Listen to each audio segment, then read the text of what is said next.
Sous la lueur de la lune cramoisie, un lampadaire à gaz éclairait la zone de loin. Lumian a identifié les empreintes et les a suivies à un rythme mesuré.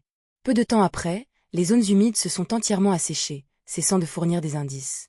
Cependant, Lumian avait mémorisé la taille, les modèles de semelles et les caractéristiques de démarche des 4 séries d'empreintes, s'assurant de ne pas les confondre avec d'autres. Malgré cela, leur suivi s'est avéré difficile. Contrairement aux ruines du village de Cordu, des milliers de personnes traversaient quotidiennement la rue Anarchie et ses environs, laissant d'innombrables empreintes qui se chevauchaient et se détruisaient mutuellement, rendant difficile la localisation d'une cible. Pour aggraver le problème, les vendeurs ont jonché les rues de déchets et l'environnement épouvantable a créé d'autres distractions. Parfois, Lumian avait l'impression de chercher une goutte d'eau dans l'océan. Heureusement, il était minuit et peu de piétons étaient dehors. La plupart étaient des alcooliques, dont Lumian pouvait ignorer l'odeur distincte et les empreintes de pas décalées d'un seul coup d'œil. De plus, Margot et son équipe n'étaient pas partis depuis longtemps, donc de nombreuses traces restaient intactes. Lumian parvenait à peine à suivre. Parfois, en raison de l'environnement ou de la prudence de Margot, les empreintes disparaissaient brusquement. Mais Lumian ne se laissa pas décourager. Il se ressaisit, cherchant de nouvelles traces en avant, à gauche et à droite sur des distances considérables. Par essai et erreur, il a finalement trouvé les empreintes qu'il cherchait. Ainsi, Lumian les a suivies jusqu'à la rue du Rossignol dans le quartier du marché, s'arrêtant devant un immeuble de 5 étages loin de plusieurs salles de danse bon marché. Les empreintes de Margot et de ses subordonnés ont conduit à l'intérieur. Après un examen attentif, Lumian a confirmé que les 3 voyous étaient finalement partis et avaient marché dans des directions différentes. En d'autres termes, Margot était la seule à rester dans une chambre d'appartement. Il n'a pas besoin de la protection de ses subordonnés, confiant en sa propre force. Lumian réfléchit silencieusement, de plus en plus certain que sa cible était un Beyondé. Il inspecta le couloir noir comme du sang, réfléchissant à la façon dont un chasseur pourrait gérer les traces correspondantes avant de retourner à sa résidence actuelle. Il soupçonnait que même avec une lampe au carbure et des recherches méticuleuses, localiser Margot serait presque impossible, et qu'il pourrait même tomber dans un piège arrangé à l'avance. Après réflexion, Lumian a formulé un plan préliminaire. Il détourna le regard et se dirigea vers la rue adjacente. Peu de temps après, il a rencontré un homme d'une vingtaine d'années, ivre et stupéfiant, qui pouvait à peine marcher. Alors que l'homme atteignait un réverbère à gaz défectueux et commençait à vomir, Lumian baissa son chapeau et s'approcha. D'un ton feutré, il dit « Je veux acheter ta chemise pour 1,5 verre d'or. » La première réaction de l'ivrogne a été de se demander s'il était tellement ivre qu'il avait des hallucinations. Il portait une chemise en tweed gris bleu qu'il avait achetée dans un magasin de vêtements bon marché du quartier du Gentleman pour seulement 1 verre d'or. Or, quelqu'un voulait dépenser 1,5 verre d'or, soit 30 coups de langue, pour ce vieux vêtement qu'il portait depuis 2 ans. Suis-je fou, ou ce type est-il fou? L'ivrogne s'efforça de regarder son homologue, mais la faible lumière ne révéla qu'une silhouette sombre dans l'obscurité. L'instant suivant, 2 pièces froides sont apparues dans sa main. Instinctivement, l'ivrogne pesa les pièces et sentit les motifs gravés dans le métal. Il a roté et a demandé « Pourquoi veux-tu l'acheter? Si tu ne le veux pas, je trouverai quelqu'un d'autre. » Lumian feignit de reprendre les pièces d'argent. Sans autre question, l'ivrogne grommela et ôta lentement son manteau, vidant les poches.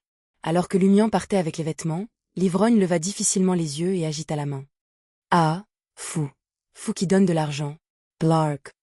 Au moment où Lumian retourna à l'immeuble de la rue du Rossignol, il avait enfilé une casquette bleu foncé, un manteau en tweed gris bleu, un pantalon délavé et une paire de chaussures en cuir usé et sale.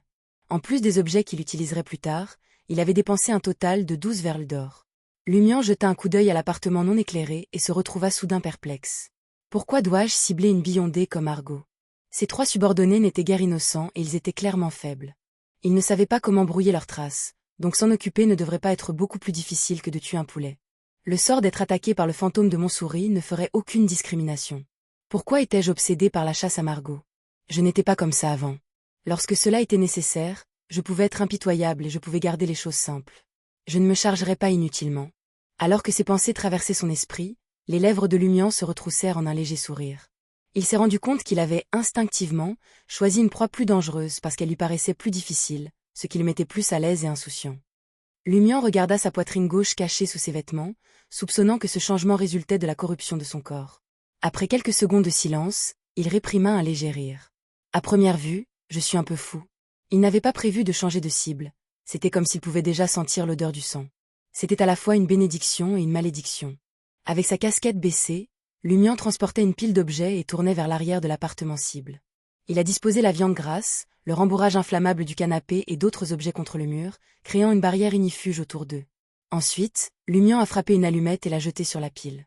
Les étincelles se propagent rapidement sur les matériaux les plus combustibles, grandissant rapidement et consommant tout ce qui les entoure. De la fumée noire s'échappait. Alors que la fumée dense enveloppait la zone, Lumian a crié « Au feu! Au feu !» Il a ensuite couru vers l'avant de l'appartement et s'est retiré dans l'ombre d'un coin voisin. Son plan était simple. Comme il ne savait pas quelle chambre Margot occupait ni quel piège il avait endu, il forcerait Margot à se révéler. Si Margot était une pyromane, il sentirait certainement que les flammes et la fumée en dessous ne pourraient pas provoquer un véritable enfer. Sa réaction serait très différente, permettant à Lumian de déterminer la séquence de Margot et de décider de poursuivre ou d'abandonner le plan. Et avec la fumée montante, les flammes vacillantes, les cris de Lumian, les locataires de l'appartement et ceux des immeubles voisins se sont précipités dans les escaliers menant à la rue. Comme le feu n'était pas important et que la fumée n'avait pas pénétré dans l'appartement, personne n'a pris le risque d'en sortir. Restant silencieux, Lumian se concentra intensément sur l'entrée de l'appartement pendant que d'autres le remplaçaient pour crier et rechercher l'origine de l'incendie. Quelques secondes plus tard, une silhouette sauta d'une fenêtre du 2e étage et atterrit facilement. C'était Margot vêtue d'une chemise rouge et d'un long pantalon blanc laiteux. S'appuyant sur ses capacités de bionder et vivant à un étage inférieur, Margot n'avait pas emprunté les escaliers comme les autres locataires. Au lieu de cela, il a sauté par la fenêtre. À l'atterrissage, il a jeté un coup d'œil vers l'appartement, réalisant que l'incendie n'était pas grave du tout. Il n'avait pas eu besoin de sauter, ce qui le faisait paraître paniqué et idiot. À cet instant, Margot a repéré une silhouette portant une casquette à visière et une chemise gris-bleu émerger d'un coin. La silhouette, tête baissée, désigna Margot et rit. « Écoutez, ce type est vraiment idiot. » Les émotions de Margot éclatèrent de fureur. Ses yeux se sont teintés de rouge alors qu'il se précipitait sur l'homme qui se moquait de lui. Il était rapide, mais la silhouette était plus rapide. Il s'était déjà retourné et s'était précipité dans la ruelle la plus proche. Tout ce que Margot voulait, c'était donner une leçon à ce gars et le poursuivre.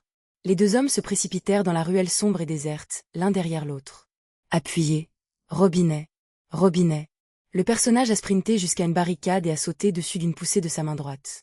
À l'atterrissage, il a vu la silhouette s'arrêter et se retourner.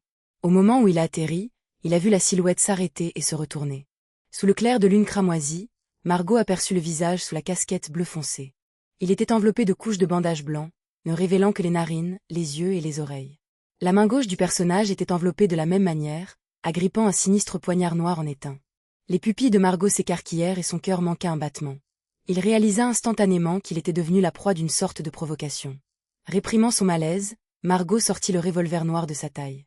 Il a visé Lumian et a activé la provocation. Avec ce couteau, idiot, c'est l'âge du pistolet. Bang! Margot a appuyé sur la gâchette, envoyant une balle directement dans la tête de Lumian. Lumian s'est soudainement cambré en arrière, comme s'il formait un pont. Puis, il a craqué horizontalement, esquivant la deuxième balle de Margot. Ensuite, Lumian se redressa comme un ressort enroulé et lança Fallon Mercury sur Margot comme s'il s'agissait d'un poignard volant. Anticipant que son ennemi avait une capacité de type provocation et qu'il avait peut-être empoisonné l'arme, Margot n'osa pas l'affronter de front. Il se tordit précipitamment le corps, permettant au poignard noir en étain de passer devant lui et de s'enfoncer dans une fissure de la barricade. Alors qu'il évitait l'attaque, Margot vit Lumian se jeter sur lui comme un tigre. Ce n'est qu'à ce moment-là qu'il remarqua que les oreilles de Lumian étaient remplies d'épaisses liasses de papier, le rendant presque immunisé contre la provocation de Margot. La meilleure compréhension d'un chasseur venait toujours d'un autre chasseur. Cette révélation rendit Margot furieux une fois de plus, comme s'il avait été silencieusement provoqué par les prouesses de son adversaire. Boum! Lumian serra son poing droit et frappa les tempes de Margot avec un claquement sec. Margot l'a bloqué avec son bras gauche. Simultanément, il leva la main droite et pointa le revolver sur la tête de Lumian. Voyons comment vous esquivez à si près. En un instant, Lumian se pencha en avant comme pour donner un coup de tête à la poitrine de Margot et attrapa son poignet droit avec sa main gauche. Pendant ce temps, sa jambe droite se relevait avec une incroyable flexibilité. Pas à l'arrière de sa tête, mais à Fallon logé dans une fissure de la barricade Mercure, à côté de lui. Le sinistre poignard noir éteint s'est envolé dans les airs, propulsé par le coup de pied de Lumian, et a volé droit vers Margot.